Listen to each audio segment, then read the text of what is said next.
But that seems pretty stupid, because black just plays bishop to b7. So now your queen is hanging, and you're gonna lose this pawn. Well, Mikhail Tal took the knight. He completely sacrificed the queen. Black took, he took with the bishop. Now black has a hanging rook for nothing, and a hanging bishop. So black played in this game to move d5. And the point of d5 was that now the queen attacks this pawn. It's a very nice idea. If you take the bishop, I take this, and I win back the bishop, which is extremely important. And then I'm gonna win back a pawn, and then you will simply lose. So d5 was played. What was then not expected is Tal's next move. Well, after sacrificing his queen, Tal sacrificed his knight, kicking down the center of the black position. Pawn takes e6. Bishop h5 check. And here, black played g6. This is the best move, because after you play bishop takes g6, and king to f8, and pawn takes e7, the black king gets to g7, and there is nothing to be afraid of. But this next move is really the most incredible part of this entire combination. Bishop to g3, because if the king were to take it, pawn to f5 would be a check, and the queen would be hanging. So you cannot take the bishop. What do? You play knight to f6, which is a mistake. Instead, black should have maybe played b4 and attacked the knight. But knight to f6 is on the board, and Tal plays rook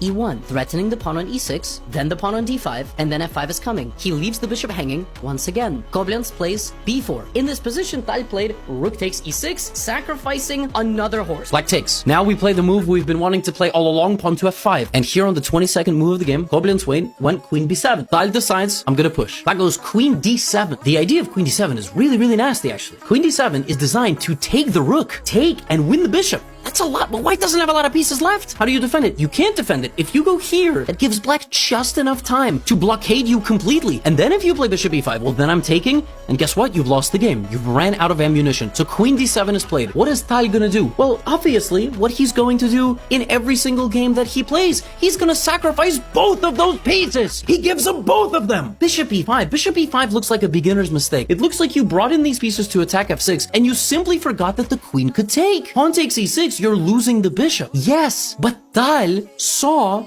rook f1. The idea of rook f1 is the knight is hanging. You can't move the knight. So let's say if you move the knight here, the idea is very simple for white to win. Bishop takes, rook f8. The pawn shields the rook, and white promotes and wins. Well, that seems pretty straightforward, right? You just need the rook to get to f8. The game is over. No, I can't take and go rook f8 anymore. Then why is it +5? That doesn't make sense. The knight is covering the promotion square. Bishop takes rook takes bishop. And the entire thing that you were trying to prevent, Mikhail Tal sacrifices the rook. You cannot take the rook with the knight, because I will promote the pawn. But if you take the rook with the rook, all Mikhail Tal needs to do is just have one pawn remaining, and he plays e7, king f7. He takes the knight, and he simply plays king to d1. And in this position, black resigned, because he's losing the king and pawn endgame, and white will simply walk up and take as many pawns as he wants.